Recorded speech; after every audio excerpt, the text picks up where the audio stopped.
Heart beat scan ఒక్క second లోనే world class 640 slide CT scan ఇప్పుడు మీ విస్టా ఇమేజింగ్ బంజారా హిల్స్ లో. మీరు బాగున్నమ్మా. ఏమవుతుంది ఫోన్ ట్యాపింగ్ వ్యవహారం అంతా? ఫోన్ ట్యాపింగ్ వ్యవహారం అనేది అత్యంత బాధాకరమైన సందర్భం. అది సరే, ఏ ప్రభుత్వాలైనా చక్రవర్తుల రాచరికపు ప్రజాస్వామిక వ్యవస్థల్లో కూడా సరే సమాచారం తెప్పించుకోవాలి, అలర్ట్గా ఉండాలి. కానీ సొంత పార్టీ నాయకుల సొంత మంత్రివర్గంలో ఉన్నటువంటి సభ్యుల మీద నిఘా పెట్టడం అనేది ఇది అత్యంత దుర్మార్గమైంది, ప్రమాదకరమైంది కూడా. దీంట్లో నిన్న ఎవరో కామెంట్ చేస్తూ చూసినా పోలీసులు వాళ్ళంతా వాళ్ళే నిర్ణయించుకుంటారు ఫోన్ ఎవరిది ట్యాప్ చేయాలి, ఎవరిది మీద నిఘా పెట్టాలనేది అది చెప్పింది. అంటే ఐఏఎస్ ఐపీఎస్ అధికారులు వాళ్ళంతా వాళ్ళు చేసుకునేటువంటి ఆస్కారం ఉండదు. కానీ బాసుల ఆదేశాలతో ఏది పద్ధతి చేసేటువంటి నీచాన్ని కూడా ఉడిగట్టద్దు. రెండు విషయాలు ఇక్కడ. ఐఏఎస్లకు ఐపీఎస్లకి పైన సమాచారం లేకుండా, ముఖ్యమంత్రులతో సమాచారం లేకుండా, హోంమంత్రులతో సమాచారం లేకుండా వీళ్ళుగా ఫోన్ ట్యాప్ చేసుకొని వినేటువంటి అధికారం ఉండదు. అట్ ద సేమ్ టైం బాసులు చెప్పంగానే అన్ని పద్ధతులు పక్కకు పెట్టి ప్రజాస్వామికమైన విలువలు కానీ బాధ్యతలు కానీ చట్టాన్ని పక్కకు పెట్టి వాళ్ళైతే హుజూర్ పోస్టుల కోసం ఎగబడి పనిచేస్తారో అది తప్పు. దీని మీద అంతకుముందు కూడా ఫోన్ ట్యాపింగ్ ఉండొచ్చు, కానీ బయటికి రాకపోవచ్చు. ఇది విశృంఖలంగా జరిగింది కాబట్టి, ఇది మరీ ప్రమాదకర స్థాయికి ఎదిగింది కాబట్టి ఇవాళ ఇది బయటకు వచ్చింది. దీని మీద ఏదో సిట్ అయితే వేసిందో సమగ్రమైన దర్యాప్తు జరిపించాలి. దీంట్లో ఎవరైతే దోషులుగా ఉన్నారో వాళ్ళని పని చేయాలి. అన్నిటికంటే ముఖ్యంగా ఇట్లాంటి సంఘటనలు మళ్ళీ పునరావృతం కాకుండా ఈ సిట్ రిపోర్ట్ రేపటి చర్యలు దోహదపడతాయని చెప్పి ఆశిస్తున్నాం. సో సిట్ అనేది ఇప్పుడు విచారణ జరుపుతోంది. అది ఎడతెగని ఒక సీరియల్లా కొనసాగుతోంది, కాలక్షేప కథ చిత్రంలాగా ఉంది అనేటువంటి మాటల్ని బీఆర్ఎస్ లీడర్లు చెప్తున్నారు. బట్ అక్కడ నిజంగా ఏం జరిగింది, ఎవరు చేయించారు, ఎందుకు చేయించారు అనేది ఏదైనా బయటకు వస్తుంది? పాత్రధారులు, సూత్రధారులు ఎవరు, బాధ్యులు ఎవరు, బాధితులు ఎవరు, ఇవన్నీ బయటకు వస్తాయని మీరు అనుకుంటున్నారా? అంటే గవర్నమెంట్ కనుక నిజాయితీ ఉంటే కేవలం పొలిటికల్గా వేధించాలి, దాని నుంచి రాజకీయ లబ్ధి పొందాలంటే నీ చెప్పు చిన్న ఆలోచన ఉంటే ఏం చెప్పలేం. కానీ నిజంగానే కనుక అంటే ఆనాడు వీళ్ళంతా బాధితులుగా ఉన్నామని చెప్పి అంటున్నారు కాబట్టి, మేము కూడా ఫోన్ ట్యాపింగ్లో బాధితులం, స్వేచ్ఛ కోల్పోయినాం, అనేక రకాల ఇబ్బందులు పడ్డామని వీళ్ళు అంటున్నారు కాబట్టి, ఒకవేళ అది నిజమే అయితే వాళ్ళు దీని మీద న్యాయ విచారణ జరిపించాలి, లేదా సిట్ విచారణ అయినా సమగ్రంగా రావాలి. తప్పకుండా దాని మీద చర్యలు చేపట్టాలి. ఇది మళ్ళీ పునరావృతం కాకుండా ఉండాలని నేను చెప్తుందో అది జరిగి తీరాలి. పునరావృతం కాకుండా ఉండాలి అంటే ఇప్పుడున్నటువంటి కాంగ్రెస్ ప్రభుత్వం కూడా ఫోన్ ట్యాపింగ్లు చేయిస్తోంది అనేటువంటి మాట అటు బీజేపీ లీడర్లు, బీఆర్ఎస్ లీడర్లు కూడా చెప్తున్నారు కదా. ఎక్కడ పోతే తప్పించుకోజాలరు.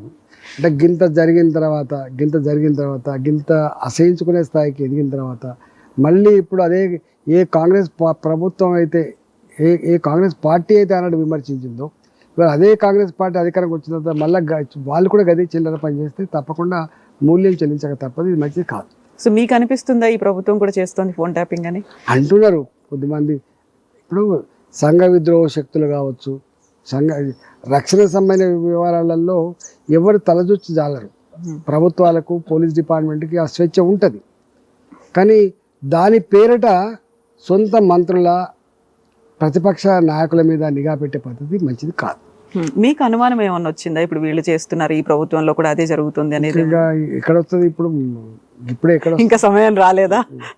ఇప్పుడు మళ్ళీ ఎలక్షన్స్ వచ్చినాయి, లోకల్ బాడీ ఎలక్షన్స్ వచ్చినాయి కాబట్టి ఇప్పుడు కొంచెం ఎక్కువ యూజ్ చేసుకుంటారా ఆ టెక్నాలజీని వీళ్ళు? మళ్ళీ ఏం చేస్తారండి? చేసుకొని ఏం ఫాయిదా, ఏం లాభం చెప్పండి? చేస్తుండొచ్చు. ఇప్పుడు మేము హుజురాబాద్ ఎన్నికలు ఉన్నాయి, మొత్తం మాకు సంబంధించిన 100 పోల మీద నిఘా పెట్టుకున్నారు. ఇవాళ మాట్లాడినోడు రేపు ఉండకపోవు. ఇవాళ ఏదైనా చిన్న పని వాళ్ళకి సమాజం తెలవగా దాన్ని మొత్తం కబ్జా పెట్టుకునేది. మునుగోడు ఎన్నికలప్పుడు ప్రత్యేక చూసినాము. వీళ్ళు కూడా ఆ పని చేసిన అనుకోండి, ఎన్నడో ఒకనాడు బయటికి రాక తప్పదు. ఎందుకంటే 100% అధికారులు వాళ్ళ మనుషులే అనే భ్రమలలో ఉంటే తప్పు. ఇవన్నీ ఘర్షణలో భాగంగా అప్పుడప్పుడు బయటకు వస్తూ ఉంటాయి. అధికారుల మధ్య ఉండేటువంటి ఆధిపత్య పోరు కావచ్చు, అధికారుల్లో ఉన్నటువంటి డివిజన్ కావచ్చు, లేకపోతే అందులో కూడా కొంతమంది అణచివేతకు గురైన వాళ్ళు ఉంటారు, ఇబ్బందికి గురైన వాళ్ళు ఉంటారు. కాబట్టి ఇట్లాంటి ఘర్షణలలో ఏదో ఒకనాడు తప్పకుండా ఇలాంటి బయటికి వస్తాయి. ఆ విషయాన్ని మర్చిపోవద్దు. సో ఇప్పుడు ఈ సిట్ విచారణలో వస్తున్నటువంటి లీక్ అని బీఆర్ఎస్ అంటున్నప్పటికి కూడా చాలా కీలకంగా మాట్లాడుతున్నది, అక్కడ ఒక పెద్ద ఆయన చెప్పారు కాబట్టి చేశారనేది, పేపర్ల మీద నెంబర్లు రాసి ఇచ్చారని. ఆ బిగ్ బాస్ ఎవరని మీరు అనుకుంటున్నారు? అటు పోలీస్ ఆఫీసరా? జనరల్గా ఒక్కటేనండి, ఇవన్నీ దీంట్లో ఇటు అటు ఎరవడంతో పూసి కొట్టాల్సిన అక్కర్ లేదు, ముసలగుద్దులాటే చెప్పాల్సిన అక్కర్ లేదు. బాజాప్తా లా అండ్ ఆర్డర్ ఎప్పుడు ముఖ్యమంత్రి దగ్గరనే ఉంటుంది. బాజాప్తా ఇంటెలిజెన్స్ వ్యవస్థ జవాబుదారితనం ముఖ్యమంత్రికే ఉంటుంది, రిపోర్ట్ ఇస్తుంది. బాజాప్తా ముఖ్యమంత్రి గారే మొత్తం వ్యవస్థలు ఎట్లున్నాయి, ఎట్లా నడుస్తున్న రిపోర్ట్ తీసుకుంటారు. కాబట్టి ఫోన్ ట్యాపింగ్ వ్యవహారంలో ముఖ్యమంత్రి గారి సంబంధం లేకుండా ఎట్లుంటుందండి? సో బ్లాక్ మెయిలింగ్ చేసిండ్రా, లేకుంటే వాళ్ళు లబ్ధి పొందాలని అనుకున్నారా? ఆర్థికంగా వీళ్ళకి కావాల్సినటువంటి ఫెసిలిటీస్ అన్నీ వచ్చాయా? దేనికోసం యూజ్ చేశారు అసలు? అది రిపోర్ట్ వస్తా కానీ తెలియదు. జనరల్గానేమో ప్రతిపక్షంలో ఉన్నటువంటి ఎమ్మెల్యేలను, నాయకులను వేధించడానికి ఒకటి కావచ్చు, ఎన్నికలు ఉన్నప్పుడు ఊడగొట్టడానికి కావచ్చు, ప్రతిపక్ష పార్టీల సమాచారం తీసుకొని వాళ్ళని వీకెండ్ చేసేదాంట్లో వాడుకోవచ్చు, లేదా కొంతమంది దాన్ని అడ్డం పెట్టుకొని విశృంఖలంగా డబ్బుల ఎక్స్ట్రాక్షన్ కోసం కూడా వాడుకోవచ్చు, డబ్బుల వసూలు కోసం కూడా వాడుకోవచ్చు. కొంతమంది వ్యాపారవేత్తల్ని, పారిశ్రామికవేత్తల్ని బ్లాక్మెయిల్ చేసి కూడా వాడుకోవచ్చు. ఒకసారి దీనికి అలవాటు పడిన తర్వాత దాంట్లో ఎవరైతే బాధ్యులుగా ఉన్నటువంటి అధికారులు ఉంటారో వాళ్ళు 4 చేయాలంటే వాళ్ళకు 4 చేసి పెడతారు, ఇంకో 4 బయట కూడా చేసి ఉంటారు కదా. సో ఇప్పుడు ఇజ్రాయెల్ నుంచి టెక్నాలజీని తెచ్చుకున్నారు, దానికి బీఆర్ఎస్ దగ్గర ఉన్నటువంటి డబ్బులతోనే దాన్ని కొని తెచ్చుకున్నారు అనేటువంటి మాట. ఇప్పుడు ఇజ్రాయెల్ అనగానే మనకు దేశ రక్షణలో, మన డిఫెన్స్ కోసమో, విద్రోహ శక్తులు చేతులు పడకుండా ఉండడానికి అనేది ఆ టెక్నాలజీని యూజ్ చేశారు అనే మాటని మీరేమంటారు? ఒకవేళ అది కనుక సిట్ విచారణ తేలితే, అందుకని అంటున్నా పనిష్మెంట్ ఇవ్వాలంటున్నా. ఎవరు చేసినా తప్పే, ఇంత విశృంఖలంగా భార్యాభర్తల ఫోన్లు కూడా వినడం, కుటుంబ సభ్యుల ఫోన్లు కూడా వినడం, వాళ్ళకి సంబంధించిన వ్యాపార లావాదేవీల ఫోన్లు కూడా వినడం, ఒక రాజకీయాలకే పరిమితం కాలే, ఇవన్నిటికి వచ్చినాయి. ఆ క్రమంలో అనేక రకాల సోషల్ సమస్యలు వచ్చినాయి. మీకు తెలుసు, కుటుంబ సంబంధాలు ఉంటాయి. అంటే చండాలమైనట్టుగా ఇంతకంటే నికృష్టమైన ఇంకోట్లేదు. ఫోన్ ట్యాపింగ్ దాంట్లో సిట్ ముందు మాజీ ఎంపీ సంతోష్ కుమార్ అటెండ్ అయినప్పుడు కవిత కీలకమైనటువంటి వ్యాఖ్యలు చేసింది. నెంబర్ 1 దయ్యము అంటే సంతోష్ వల్లే గద్దర్ ప్రగతి భవన్ ముందు నిలబడ్డప్పటికీ, లేకపోతే ఈటెల రాజేందర్ లాంటి ఉద్యమకారుడు బీఆర్ఎస్ పార్టీని వదిలిపెట్టినప్పటికి కూడా సంతోషే కారణం అనేది. సో తను పర్టికులర్గా మీ పేరు తీసుకొని చెప్పారు, బీఆర్ఎస్ పార్టీని వదిలిపెట్టడానికి కారణం సంతోష్ అనే మాట. ఇంకా వాళ్ళకెరక అంటే వాళ్ళంతా ఇంటర్నల్గా ఉంటారు కదా, కుటుంబ సభ్యులు కాబట్టి వాళ్ళకి ప్రతి సమాచారం మీద అవగాహన ఉంటుంది కాబట్టి వాళ్ళు చెప్పుండొచ్చు. కానీ సరే, సంతోష్ లాంటి వాళ్ళు లేకపోతే ఇంకోళ్ళు ఉంటుండొచ్చు. కానీ తర్కించుకోవాల్సింది, దాన్ని క్రాస్ చెక్ చేసుకోవాల్సింది, దాన్ని రెక్టిఫై చేసుకోవాల్సింది ఎవరు? బాధ్యులే కదా, ముఖ్యమంత్రి గారు చేసుకోవాలి కదా. పార్టీ నడిపే పెద్ద ఆయనే చూసుకోవాలి కదా అంటాడు. మస్తు మంది వచ్చి మస్తు చెప్తా అంటారు, ఎక్కించినోడు ఎక్కిస్తా అంటాడు, తప్పుడు సమాచారం ఇచ్చినోడు తప్పుడు సమాచారం ఇస్తూ ఉంటాడు, లేకపోతే ఆయన సైకాలజీ ప్రకారంగా ఆయనకి ఏ సమాచారం ఇస్తే నష్టడో ఆ సమాచారం ఇస్తుండొచ్చు.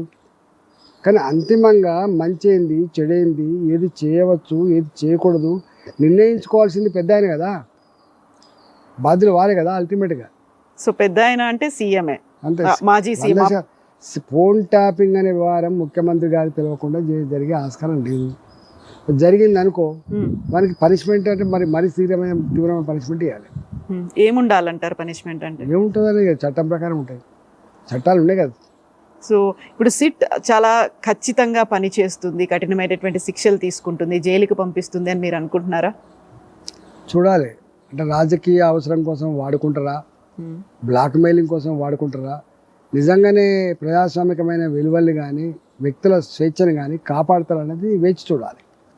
ఇప్పుడు మీరు ఆ ఇంట్రోస్పెక్షన్ అనేది పెద్ద ఆయన చేశారని మీరు అనుకుంటున్నారా? ఇంతకాలంలో ఫోన్ ట్యాపింగ్ కావచ్చు, మిగతా అన్ని వ్యవహారాలకి సంబంధించి ఏం జరిగింది, పార్టీకి ఎందుకు నష్టం వచ్చింది, లేకుంటే కవిత ఇప్పుడు ఎందుకు అలా మాట్లాడుతుంది, వీటి మీద ఎప్పుడైనా ఆయన అంతర్మదనం అయిందంటారా? ఆ విషయం నాకు తెలుస్తుంది, కానీ వారి తెలియకుండా ఏం జరగడానికి అయితే ఆస్కారం ఉండదండి. గింత పూర్తి తెలుసు. సో ఈటెల రాజేందర్ బయటకు వచ్చేసిండ్రు, 7 సార్లు ఎమ్మెల్యే, తర్వాత ఎంపీ. ఎట్లా ఉంది ఇప్పుడు మీకు? బీఆర్ఎస్ పార్టీ బాగుందా, బీజేపీ బాగుందా అంటే ఏం చెప్తారు? వీళ్ళుండే సమస్యలు అందులో ఉంటాయి. రాజకీయాలు అంటేనే సమస్యలు, రాజకీయాలు అంటేనే వైరుధ్యాలు, రాజకీయాలు అంటే ఆధిపత్య పోరు, ఇవన్నీ ఉంటాయి. ఇవన్నీ లేకుండా రాజకీయాలు లేవు. ఇది ముళ్ళబాట, ఇది మంచి నేషనల్ హైవే లెక్క రాచబాట కాదు, ఇది ముళ్ళబాట. రాజకీయాల్లో ఇప్పుడే ఇళ్ళ ఉన్నంత కాలం, రాజకీయాల్లో ఉన్నంత వరకు ముళ్ళబాట అని చెప్పి అనుకోవాలి తప్ప ఇది పూలబాట అని మాత్రం అనుకోవడానికి వీల్లేదు. సో అందరికీ చెప్తారా ఈటెల రాజేందర్ స్వయంగా ఎక్స్పీరియన్స్ అయిందా? అందరికీ ఎట్లా ఉంటుంది.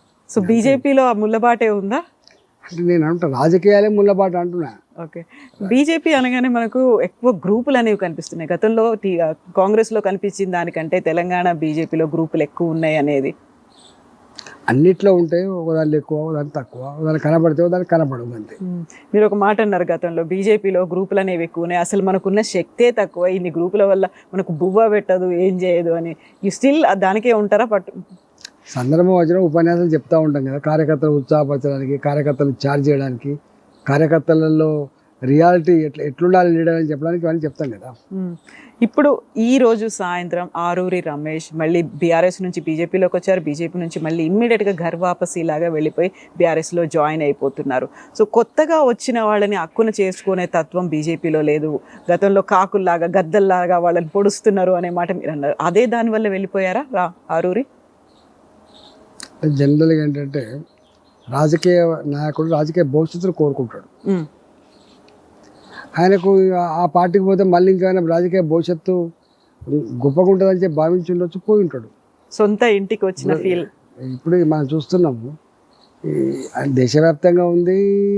అందులో తెలంగాణ ఏం మినహాయింపు కాదు, ఆంధ్రప్రదేశ్ ఏం మినహాయింపు కాదు. మీరు చూసిండ్రు, నిన్న ఒక పార్టీ గుర్తు మీద గెలిచి నెక్స్ట్ డే ఇంకొక పార్టీలో పోయిన వాళ్ళని చూసినాం మనం. యాంటీ డిఫెక్షన్ లా ఇంత స్పష్టంగా ఉన్నప్పటికి కూడా యాంటీ డిఫెక్షన్ లా యొక్క స్ఫూర్తిని మట్ల కలిపి ఎంత విశృంఖలంగా దానికి ఉల్లంఘనకు పాల్పడుతుందో మనం చూస్తున్నాం. అది గెలిచినోడు పార్టీ గుర్తు మీద గెలిచినోడే పోగా దిక్కులేంది, ఈ వట్టిగా ఈ నాయకులు వస్తారు పోతారు కదా, దానికి ఇక్కడ ఉండదు. అంటే ఎథిక్స్ లేవు, వాల్యూస్ లేవు, సిస్టమ్ లేదు. అందుకని ఏ నాయకుడు అడుక్కోవాల్సి వస్తుంది, నువ్వు ఏ పార్టీలో ఉన్నావు ఇప్పుడు అని. ఇంతకుముందు బీజేపీ రామరెడ్డి, కాంగ్రెస్ పార్టీ రామరెడ్డి, ఇట్లా ఇట్లా ఇట్లా పేర్లు ఉండేవి. అసలు ఒక మాట చెప్పాలంటే ఒకనాడు ఒక ఇంటి మీద కాకి ఇంకో ఇంటి మీద వాడడానికి వీల్లేదు. పొలిటికల్ అంత రైవల్రీస్ అంత అది ఉండేది. తర్వాత ఒక మనిషి పార్టీలో ఎంటర్ అయినంటే సచ్చిదాకా అదే పార్టీలో ఉండే కల్చర్ ఉండేది. కానీ ఇప్పుడు అట్లా కాదు, ఇవాళ ఈ పార్టీలో ఉంటాడు, మళ్ళీ తెల్లారే ఇంకొక పార్టీకి పోతాడు, మళ్ళీ అక్కడ నచ్చకపోతే అక్కడి నుంచి మళ్ళీ ఇంకొక పార్టీకి పోతాడు. అంటే బట్టలు మార్చినంత తేలికగా రాజకీయ పార్టీలు మారే పరిస్థితి కనబడుతున్నప్పుడు ఇది ప్రజాస్వామ్యానికి మంచిది కాకపోవచ్చు. ఇది విరగొక కారణంగా ఇక్కడ విరిగిపోతుంది. సో రాజకీయాల్లో శాశ్వత శత్రువులు, శాశ్వత మిత్రులు ఉండరు అన్నట్టుగా ఇప్పుడు వాళ్ళు దాన్ని ఒక బెస్ట్ ఎగ్జాంపుల్ లాగా తీసుకోవచ్చు కదా. అంటున్నారు కదా, ఇప్పుడు జరుగుతుంది కదా. ఇది ఒకటే ఎందుకంటే అనేక ఉన్నాయి. బీజేపీ ఆరూరి రమేష్ని ఎందుకని మిస్ చేసుకుంది? ఆయనలాగా తెలంగాణలో first term, second term elections అప్పుడు అంత మెజారిటీ వచ్చినటువంటి లీడర్లు ఎక్కువ కనిపించలేదు. అలాంటి ఒక పవర్ఫుల్ లీడర్ మీ దగ్గరకు వచ్చిన తర్వాత మళ్ళీ ఇమ్మీడియట్గా వెళ్ళిపోవడం ఏంటి అసలు? జనరల్గా మా పార్టీలో వ్యక్తుల ప్రాముఖ్యత కంటే కూడా పార్టీ ప్రాముఖ్యతకు ఎక్కువ విలువిస్తారు. బాగానే వస్తుంటారు, పోతుంటారు, పెద్ద పట్టించుకోరు. ఈటెల రాజేందర్ పేరు ఎందుకు వినిపిస్తుంది? ఘర్ వాపసీలో ఈటెల రాజేందర్ కూడా ఉంటారు, మీరు వస్తే బాగుంటుంది అనేది ఒక బీఆర్ఎస్ నుంచి కూడా ఒక వాదన అనేది ఉందని. ఇక వాళ్ళే ప్రమోట్ చేస్తా అంటారు, ఇట్లాంటివన్నీ వాళ్ళే ఇట్లాంటివి ప్రమోట్ చేస్తారు. వాళ్ళని అడగండి, చెప్తారు. మీరేమంటారు? నేను అనేకసారి చెప్పున్నా, మళ్ళీ ఏం చెప్తా, అది అరిగిపోయింది. మళ్ళీ అదే ఎందుకు వస్తూ ఉంటుంది ఊరికే? వాళ్ళకు అంధకారం కనబడ్డప్పుడు, ఓకే, వాళ్ళకి అంధకారం కనబడ్డప్పుడు, లేదా వాళ్ళకు అధికారాన్ని మళ్ళీ చేజిక్కించుకోవాలంటే ఆడటం ఉన్నప్పుడు, రకరకాల అవసరాల కోసం ఇట్లాంటివి చేస్తూ ఉంటారు. ఇప్పుడు బీజేపీ ఎట్లుంది అంటారు మీరు? బీజేపీలో మీరు కంఫర్టబుల్గా ఉన్నారా, లేకుంటే గ్రూపుల వల్ల కొంచెం ఏమైనా ఉక్కిరిబిక్కిరి అవుతుందా, సఫకేషన్ లాగా ఉందా మీకు? నేను ఇంతకుముందు ఒక మాట చెప్పిన, రాజకీయాలు ముళ్ళబాట అని చెప్పిన. అవును. రాజకీయాలు ఇట్లా బాగా ఫుల్ రోజువారీగా సంతోషంతో రోజువారీగా ఇట్లా అన్ని సమకూరేటువంటి వ్యవస్థలు ఉండవు, ఎవరికి ఉండవు, గుర్తుపెట్టుకోండి. సో ఇక్కడ కిషన్ రెడ్డి వర్గం ఒకటి, బండి సంజయ్ వర్గం ఒకటి, ఆ తర్వాత రఘునందను, ఈటెల రాజేందరు, లేకుంటే ధర్మపురి అరవింద్, ఇలా 8 మంది ఎంపీలు 8 మంది డిఫరెంట్గా ఉన్నారు అనే ఒక మాట అట్లా బయట అనుకుంటారు కానీ అట్లా ఉండవు.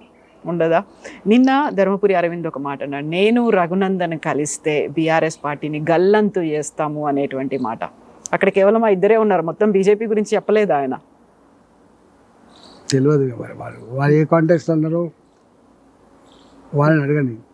ఓకే. సో ఇప్పుడు ఈటెల రాజేందర్ నెక్స్ట్ అధ్యక్షుడు అవుతారా, కేంద్ర మంత్రి అవుతారా?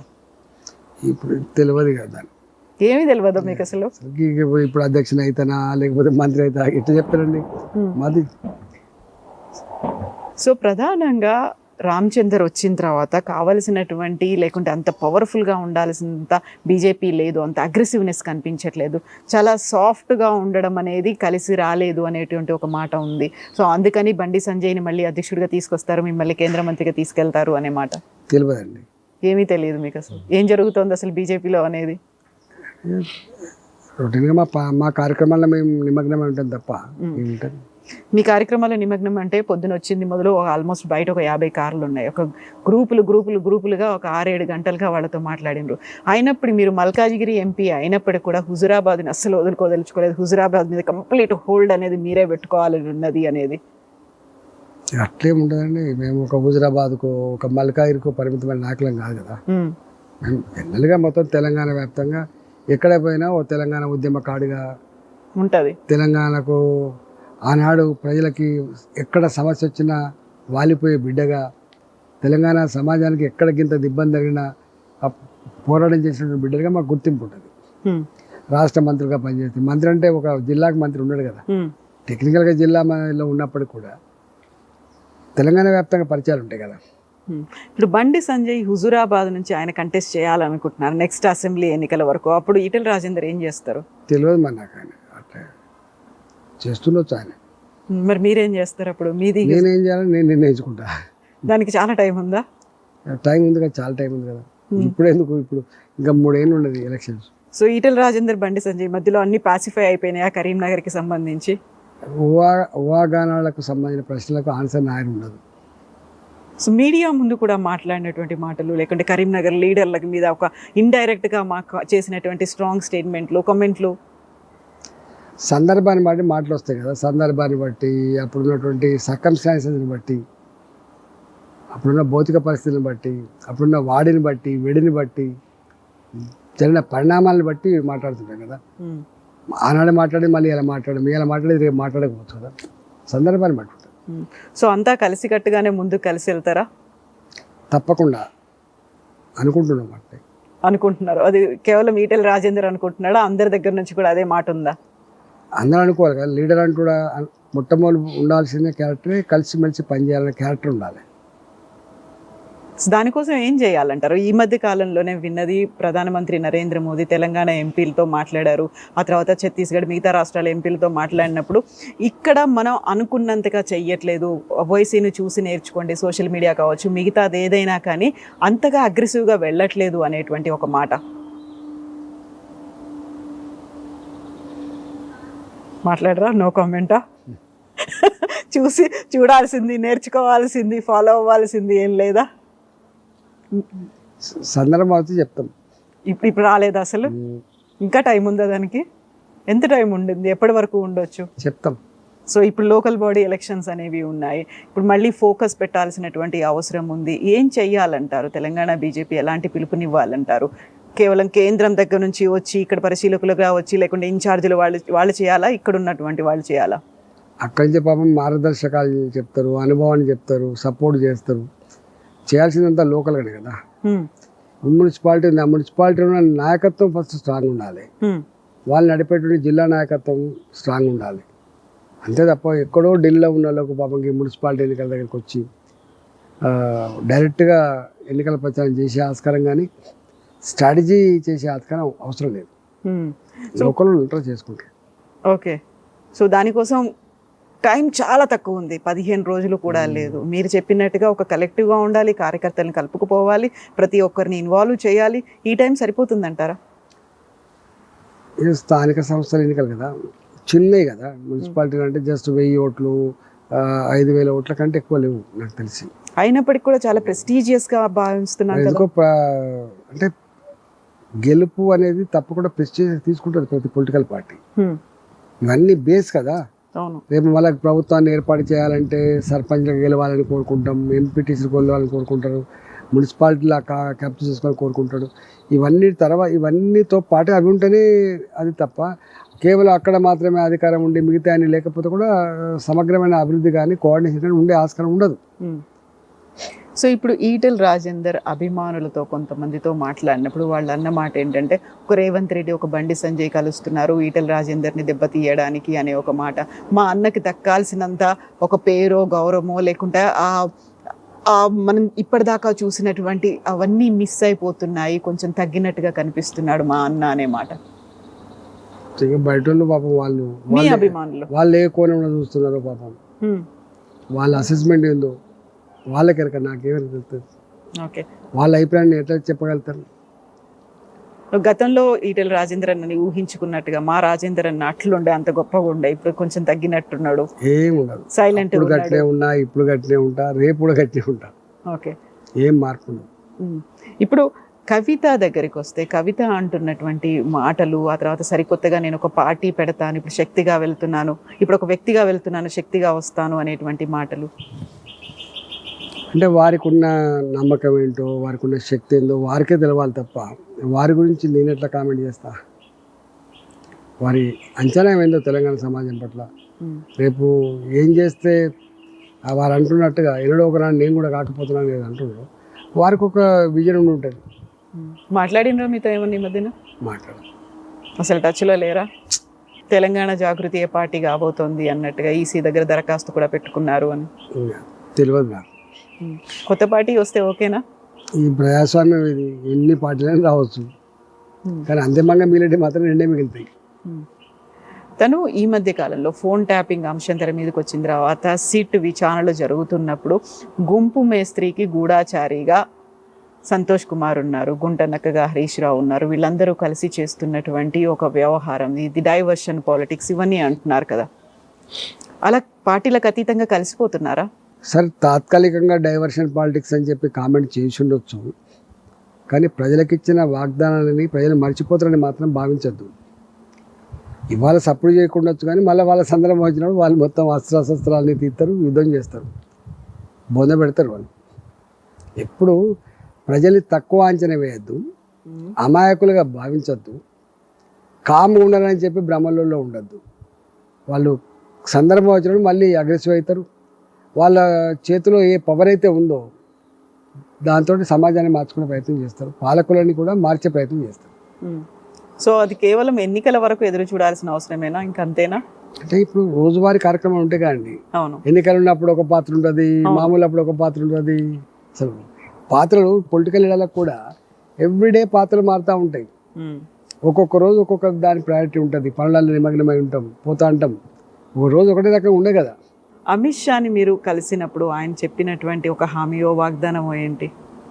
అమిత్ షా గారిని కలుస్తుంటూ అప్పుడప్పుడు, ఎందుకంటే నా వెల్విషర్గా ఉన్నారు కాబట్టి అప్పుడు ఇప్పుడు నా నియోజకవర్గ అభివృద్ధి కోసం కొంత సిఎస్ఆర్ ఫండ్స్ కోసం డిస్కస్ చేసినాం మేము.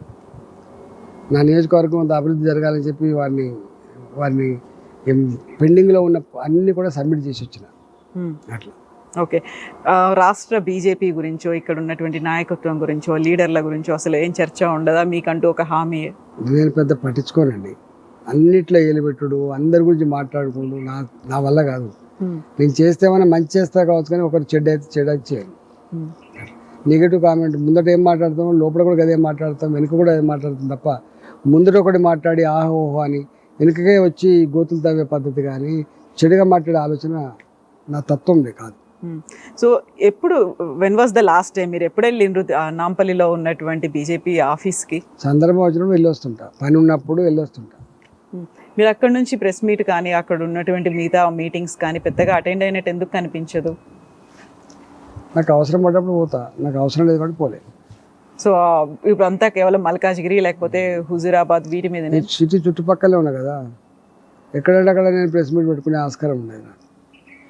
నేను రూరల్ ఏరియా లేను, ఆదిలాబాద్ లేను కదా, నేను హైదరాబాద్లో ఉన్నా, నార్త్ హైదరాబాద్లో ఉన్నా. అక్కడ ప్రెస్ మీట్ పెట్టినా ఇక్కడ ప్రెస్ మీట్ పెట్టినా it makes no difference. So మామూలుగా అయితే బీఆర్ఎస్లో కావచ్చు, కాంగ్రెస్లో కావచ్చు, ఎవరైనా కానీ అక్కడికి వెళ్ళిపోయి ఆ భవన్లో మాట్లాడడం, గాంధీ భవన్, ఇటు తెలంగాణ భవన్లో, అలా నాంపల్లిలో అంత పెట్టాలి అనేటువంటి ఒక కండిషన్ ఏం లేదు. అంటే పార్టీ ఆఫీసులలో మీటింగ్ పెట్టినప్పుడు, అంటే ప్రెస్ మీట్ పెట్టినప్పుడు డెఫినెట్గా కొంత సబ్జెక్టు ప్రజలదై ఉండాలి, పార్టీకి లాభదాయకంగా ఉండాలి, ప్రజలకు ఇంత అర్థమయ్యేటట్టు ఉండాలి. కానీ సొంత ఎజెండాలతో ప్రెస్ మీట్ పెట్టాలని ఎవరు కోరుకోరు. గతంలో ఈటెల రాజేందర్ కొంచెం యాక్టివ్గా మాట్లాడేవాళ్ళు. ఈసారి ఎందుకు ఇలా కట్ చేసినట్టు మాట్లాడుతున్నారు, నో కామెంట్ అన్నట్టు వదిలేస్తున్నారు? ఇంట్రెస్ట్ లేదా, అసలు మాట్లాడదలుచుకోలేదా? మనుషులు స్టాటిక్గా ఉండరు, మారుతుంటారు, డైనమిక్గా ఉంటారు. పరిస్థితులను బట్టి, అవసరాలను బట్టి, భౌతిక స్థితిని బట్టి అనేక రకాల మార్పుల్లో భాగంగా కదా వచ్చేటి. ఒకసారి అని మొత్తుకుంటాం, ఉద్యమాలు చేస్తాం, జైల్లోకి పోతాం, ఒకనాడు కామ్ అయిపోతాం, ఒకనాడు మళ్ళీ పాత్రలు మనిషిలో ఒకరే, కానీ పాత్రలు సందర్భాన్ని బట్టి మారుతుంటాయి. సో ఇప్పుడు ఎలాంటి పరిస్థితులు ఉన్నాయి మరి? ఇప్పుడు అంతా మున్సిపల్ ఎన్నికలు ఎట్లా గెలవాలనేది ఎజెండా. సో పార్లమెంట్ సమావేశాలు కూడా అవుతున్నాయి, మరి ఎక్కువ ఫోకస్ అనేది ఎట్లా పెడతారు మీరు? పార్లమెంట్ ఎంత ఇంపార్టెంట్ అయినప్పటికీ కూడా స్థానిక సంస్థ ఎన్నికలలో మా నాయకులంతా ఉంటారు కాబట్టి పాపం మా గెలుపు కోసం వాళ్ళు అనేక రకాల కష్టాల కోర్చి మమ్మల్ని ఈ స్థాయి పెట్టిన వాళ్ళు వాళ్ళే కాబట్టి వాళ్ళకు వచ్చిన ఎన్నికలప్పుడు మనం వాళ్ళతో వెంట ఉండి వాళ్ళకు గెలిపించుకుంటే 4 కాళ్ళ పాటు నమ్మకంతో ప్రేమతో ఉంటారు, లేకపోతే ఏం బంధం ఉంటుంది? బీజేపీలోకి చేరికలు అనే దాని మీద గతంలో అయితే పెట్టారు, ఒక ప్రచార కమిటీ అనేది పెట్టారు, చేరికల కమిటీ అనేది పెట్టారు. ఇప్పుడు అది యాక్టివ్గా పనిచేస్తుందా లేదా? లేనట్టుంది కదా. ఏం లేదా, అసలు ఫోకస్ అనేది లేదా? ఇక దానికి జనరల్గా జైనింగ్ కమిటీ అని ఉండదు పెద్దగా. సందర్భాన్ని బట్టి ఆయా ప్రాంతాలలో ఆయా నాయకులతో కాంటాక్ట్ అయ్యి జనరల్గా నేను పార్టీ జాయిన్ అవుతా అంటే జాయిన్ అవుతూ ఉంటారు. అంతే తప్ప ఇదేదో పెద్ద కమిటీనే ఉండి అంత కోఆర్డినేట్ చేసి అందరినీ కౌన్సిలింగ్ చేసి పట్టుకోవాల్సిన అక్కడ ఉండదు. ఇప్పుడు ఉన్నటువంటి రాష్ట్ర రాజకీయాల్లో ఎక్కువగా కాంగ్రెస్ లేకపోతే బీఆర్ఎస్, ఈ ఇద్దరి మధ్య నడుస్తున్నట్టు కనిపిస్తోంది. బీజేపీ ఎందుకు సైలెంట్ అయిపోయిందా, సైడ్ లైన్ అయిపోయిందా? సైడ్ లైన్ కాలేదు, సైలెంట్ కాలేదు, కానీ నడుస్తూనే ఉంటుంది. స్ట్రైట్గా నడవట్లేదా? అనుకున్నట్టుగా లక్ష్యానికి గురి పెట్టి నడవట్లేదా? ప్రతి నిత్యం పార్టీ ఒకటే వేవ్ లెంత్లో ఉండదు, సందర్భాన్ని బట్టి పురోగమనం ఉంటుంది, స్టాండ్ అయ్యేది ఉంటుంది, తిరోగమనం ఉంటుంది, ఇట్లా అనేక రకాల సందర్భాలు ఉంటాయి.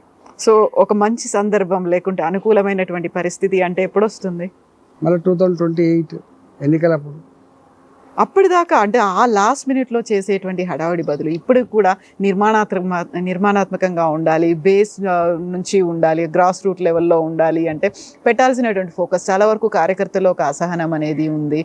రాజాసింగ్ లాంటి వాళ్ళని ఆయన బయటకు వెళ్ళిపోయిన తర్వాత ఆయన మా దగ్గరికి వస్తే బాగుండు అని ఎదురు చూస్తున్నటువంటి వాళ్ళు ఉన్నారు. డెఫినెట్గా ఉంటాయి కదా, అభిమానించే నాయకుడిని జనరల్గా ఇట్లాంటి జరిగినప్పుడు కొంత బాధపడుతుంటారు. వస్తే బాగుండు అని మీరు అనుకుంటారా? అనుకుంటాం కదా, న్యాచురల్గా ఒక వాయిస్ వినిపించడానికి, ఒక బలమైనటువంటి వాయిస్ హైదరాబాద్లో.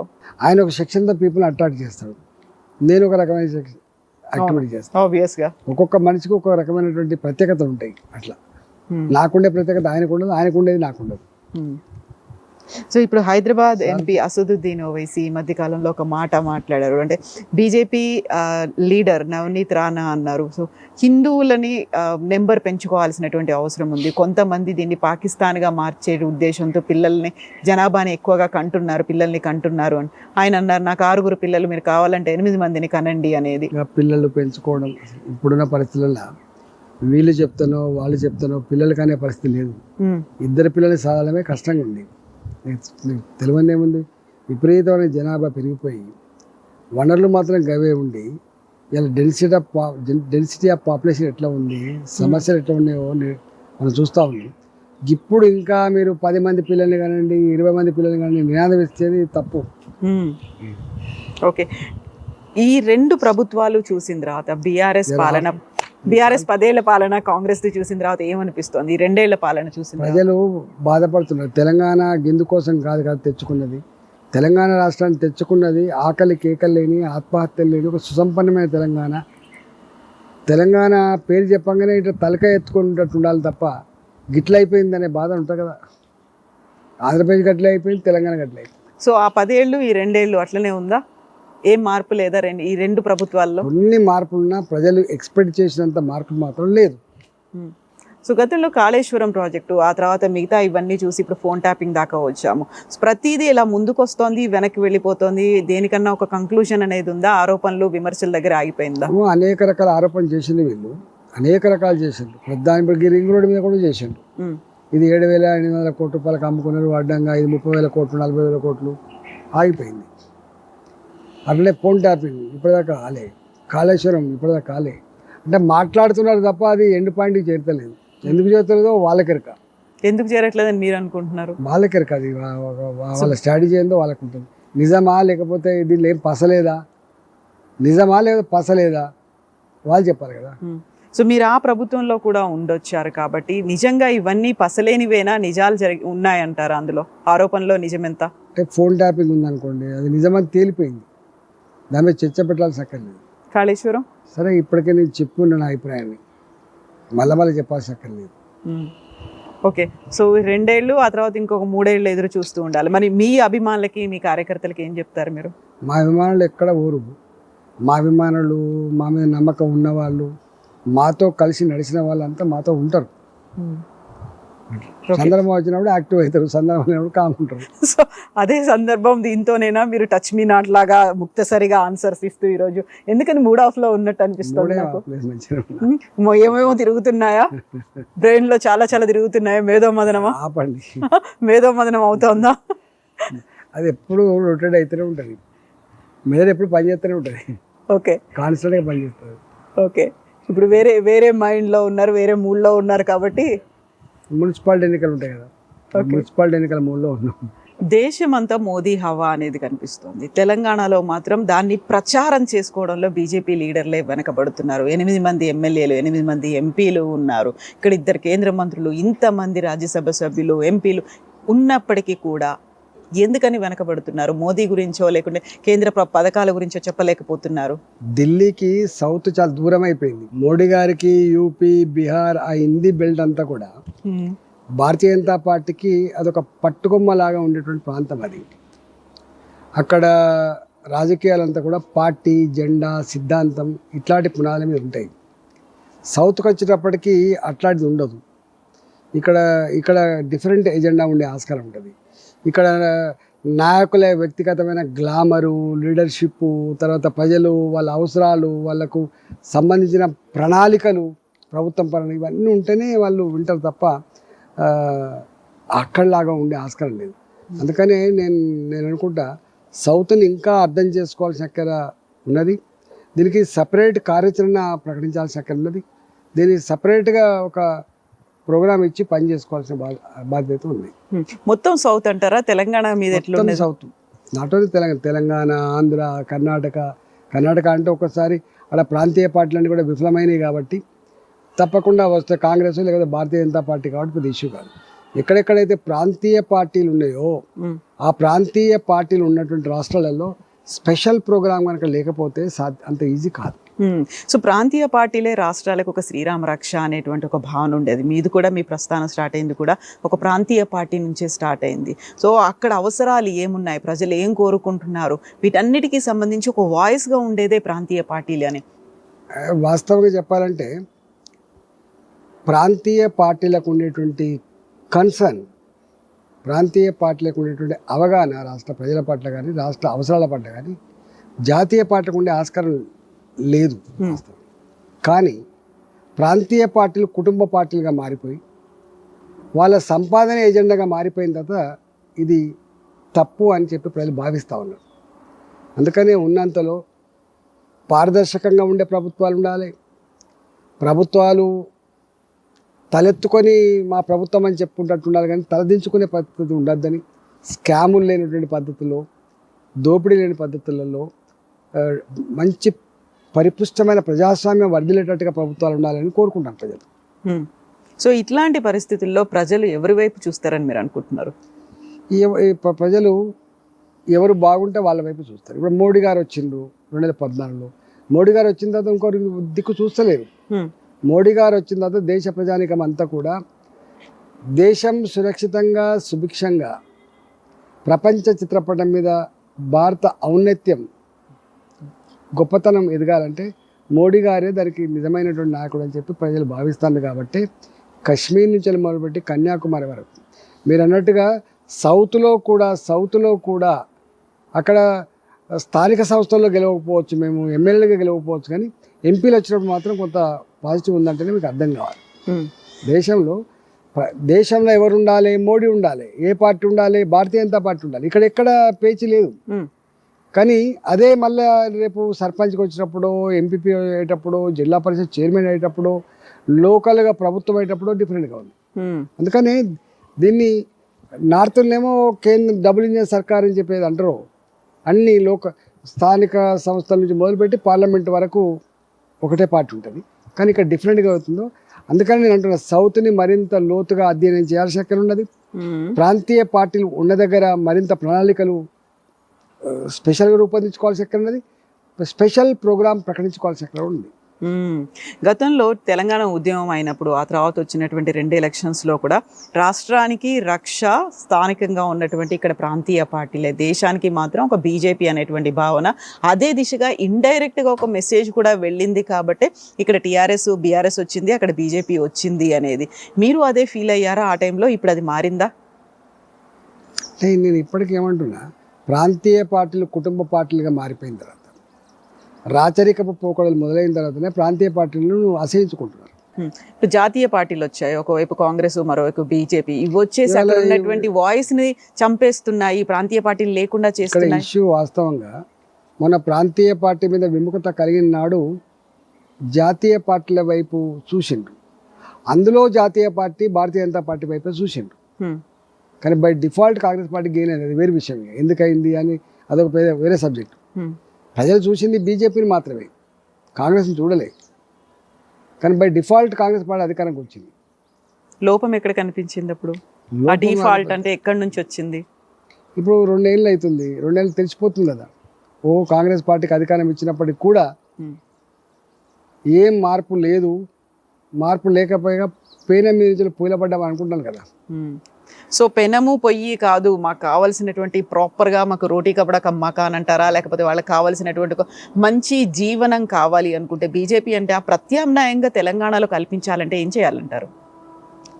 ఉంటుంది కదా, అదో పెద్ద చర్చ, డిబేటబుల్, అదో పెద్ద సబ్జెక్టు. మీరు ఇక్కడ మాకు చెప్పకపోయినప్పటికీ ఇంటర్నల్గా అయినా వినిపిస్తున్నారా? ఇంటర్నల్గా మీరు చెప్పే మాటల్ని వాళ్ళు వింటున్నారా? వింటారు కదా, పార్టీలు ఎందుకు వినవు చెప్పండి. డిబేట్ జరుగుతూ ఉంటాయి, మాట్లాడుతూ ఉంటారు. సీక్రెట్ కాదు కదా. సీక్రెట్ కాదు, కాకపోతే మరి ఆచరణలోకి ఎందుకు రావట్లేదు? వస్తుంది, ఎప్పుడో సందర్భం వస్తుంది, రాకుండా ఎట్లుంటుంది. అప్పటికిప్పుడు మార్పు ఉంది కదా, ఇంకింత మార్చుకోవాల్సి అక్కడ ఉన్నది. ప్రభుత్వం రావాలంటే ఏం చేయాలనో అవన్నీ రకాల మార్పులు వస్తే తప్ప ప్రభుత్వం రాదు. మనకు ఒక కెమికల్ చర్య జరగాలన్నప్పుడు దాని నిష్పత్తి పర్ఫెక్ట్గా అయితేనే రియాక్షన్ వస్తుంది అన్నట్టుగా ఇక్కడ కూడా అన్ని సింక్రనైజ్ అయ్యి కోఆర్డినేట్ అయితేనే రిజల్ట్ వస్తుంది. ఒక సమూల ప్రక్షాళన అంటారు అది. అనుకుంటాను, మా వాళ్ళు పైన వాళ్ళు ఆల్రెడీ అనుకుంటాను ఇప్పటికే. సమగ్రమైన సమూల ప్రక్షాళనతో పాటుగా సమగ్రమైన ప్రణాళిక ఉండాలి. టైం సరిపోతుంది అంటారా? ఆల్రెడీ 2 ఏళ్ళు పోయాయి, ఇప్పుడు మళ్ళీ 3 ఏళ్లే మిగిలింది. మొన్న మహారాష్ట్ర లోకల్ బాడీ ఎన్నికల్లో మీరు డబుల్ ఇంజన్ సర్కార్ కాదు, ఇది ట్రిపుల్ ఇంజన్ సర్కార్ అని చాలా గొప్పగా సెలబ్రేషన్స్ అన్నీ చేసుకున్నారు. ఇక డబుల్ ఇంజన్ సర్కార్ అనే మాట గత కొన్నేళ్లుగా వింటూ వస్తున్నాము. అక్కడికి ఎంత దూరం ప్రయాణం అని మీరు అనుకుంటున్నారు? అతి చేరువలో ఉన్నట్టుగా భావిస్తాం. డబుల్ ఇంజన్ సర్కార్కి అతి చేరువలో ఉన్నాం. ఒకసారి గవర్నమెంట్ అయితే ట్రిపుల్ ఇంజన్ సర్కార్ కూడా అవుతుంది. సంస్థల్లో కూడా మా ఆధిపత్యం, మా జెండా, ప్రజల ఆశీర్వాదంతో ఎగురుతుంది. అన్ని అడుగుల దూరాన్ని మీరు చేరడానికి సమిష్టిగా ఉండాల్సినటువంటి ప్రయత్నం. తప్పకుండా సమిష్టిగా ఉండే ప్రయత్నమే చేస్తాం. సమిష్టిగా ఉండే ప్రయత్నం చేస్తాం, మంచి ప్రణాళికలు రూపొందించుకుంటాం, పార్టీని పురోగమన దశలో తీసుకుపోయే ప్రయత్నం చేస్తాం. ఒకప్పుడు కాంగ్రెస్లో ఇట్లాంటి గ్రూప్ రాజకీయాలు గొడవలు ఇవన్నీ ఎక్కువ ఉండేవి అనుకున్నారు. బట్ వాళ్ళందరూ బయట అనేసిన తర్వాత మళ్ళీ తర్వాత కలిసిపోతారు. అలాంటి పరిస్థితి బీజేపీలో లేవు. ఒక ఈగోస్ అనేవి పెట్టుకున్నారా, లేకుంటే ఒక డిస్టెన్స్ మెయింటైన్ చేయాలనేది అంటున్నారు, మళ్ళీ కలిసిపోవట్లేదు. అది కాంగ్రెస్ మాత్రం ప్యాచప్లు చేస్తోంది. అక్కడ ప్యాసిఫై అవుతున్నారా, ఇంకేమవుతున్నారో అని మళ్ళీ కలిసిపోతున్నారు. ఎన్ని మాట్లాడుకున్నప్పటికీ టీ కప్లో తుఫాన్ అనుకుంటున్నారు, కలిసిపోతున్నారు. బీజేపీ ఆ ప్రయత్నం జరగట్లేదు. కాంగ్రెస్ పార్టీకి ఒక లక్ష్యం ఏముందంటే అధికారం ఉన్నప్పుడు కొట్లాడుకుంటారు, అధికారం ఉన్నప్పుడు కొట్లాడుకుంటారు, అధికారం లేనప్పుడు ఐక్యత ఉంటారు. అధికారం రావడానికి అన్ని పక్కన పెట్టుకొని ఉమ్మడిగా ఫైట్ చేస్తారు అధికారం వచ్చేదాకా. అది వాళ్ళ నైజం. సో అక్కడ నుంచి నేర్చుకోవాల్సింది కూడా ఉంది కదా బీజేపీ మరి. తప్పకుండా. ఇప్పుడు అధికారం లేనప్పుడు ఐక్యత ఉండాలి, అధికారం వచ్చినప్పుడు అందరు కలిసి పని చేయాలి. ఎప్పటికి నేర్చుకుంటారు ఇది? నేర్చుకోలేదని కాకుండా ఆల్రెడీ మాకు ఉన్నది, కొత్తగా నేర్చుకునేది. కానీ కార్యకర్తలకి కనిపించట్లేదు కదా, అది టైం పడుతుంది. కార్యకర్తలు కూడా చూడడంలో లోపం ఉంది. కార్యకర్తల లోపం ఎప్పుడు ఉన్నదండి. పాపం కార్యకర్తలు అనేటోళ్ళు అభం శుభం తెలియని వాళ్ళు, పార్టీ గెలవాలని సంపూర్ణంగా కోరుకునే వాళ్ళు, దానికోసం నిస్వార్థంగా పనిచేసే వాళ్ళే కార్యకర్తలు. కార్యకర్తలు వాళ్ళ వాయిస్ మా లీడర్ వినిపించాలనుకుంటారు, ఆ లీడర్ చెప్పేది అందరూ వినాలనుకుంటారు, అందరూ కలిసికట్టుగా ఉండాలనుకుంటారు. చాలా వరకు గోల్కొండ కోట మీద కాషాయ జెండా ఈ నినాదం ఎప్పటి నుంచో వింటూ వస్తున్నాడు. అరే ఇప్పటికైనా నెరవేరుతుందా, ఇప్పటికైనా మేము అక్కడికి చేరుకుంటామా, ఎప్పటికైనా అవుతుందా అనేదాకా ఎందుకు వెళ్ళారు మరి? మరి అట్లేం లేదు. ఇప్పుడు మా కార్యకర్తలలో రేపటి భవిష్యత్తు మనదే అనే దాంట్లోకి వచ్చింది. ఆర్బిట్లోకి ఎంటర్ అయినా మేము. లాస్ట్ టైం మేము వచ్చేది ఎక్కడో మిస్ అయింది, అది వేరే విషయం. ఎన్నటికైనా మాదే గోల్కొండ జెండా, గోల్కొండ కిలా మీద కాషాయ జెండా ఎగరదు, కానీ త్రివర్ణ జెండానే ఎగురుతుంది. కానీ ఇక్కడ వికసించేది మాత్రం కమలం. సో మిస్ అవ్వడానికి కారణాలు ఏంటి? ఇక్కడ అధ్యక్ష మార్పు, ఆ రాష్ట్ర నాయకత్వంలో అధ్యక్ష మార్పు జరిగిందా, లేకపోతే కేంద్ర నాయకత్వమే ఫోకస్ పెట్టలేకపోయిందా? సౌత్ని మరింత అధ్యయనం చేసుకోవాల్సిన ఎక్కడ ఉంది అని చెప్పిన. సౌత్ని మా పార్టీ మరింత లోతుగా అధ్యయనం చేయాల్సిన ఎక్కడ ఉంది. సో గతంలో కూడా ఇప్పుడు కేంద్ర ప్రభుత్వం సౌత్ని నార్త్ని ఒక డివైడ్ చేసి చూస్తుంది, చిన్న చూపు అనేది ఉంది అనేది. పర్లేదులే, తెలంగాణలో మన వాళ్ళు కొంతమంది ఉన్నారు, ఎలా అయినా వస్తుంది అనే ఒక నమ్మకం ఉందా వాళ్ళకి మీ మీద? దూరం కదా, బాగా దూరం అయిపోయినాం. ఢిల్లీకి చాలా దూరంలో. దగ్గరయ్యే ప్రయత్నాలు మీరు చేయాలా, వాళ్ళు చేయాలా? వాళ్ళు చేయాలి, మేము చేయాలి. టైం సరిపోతుంది 3 years? తప్పకుండా. ఒక మిరాకిల్స్ జరుగుతాయంటారా, లేకుంటే? తప్పకుండా అన్నీ జరుగుతాయి. అన్నీ జరుగుతాయి. Yes, thank you so much అండి. Thank you.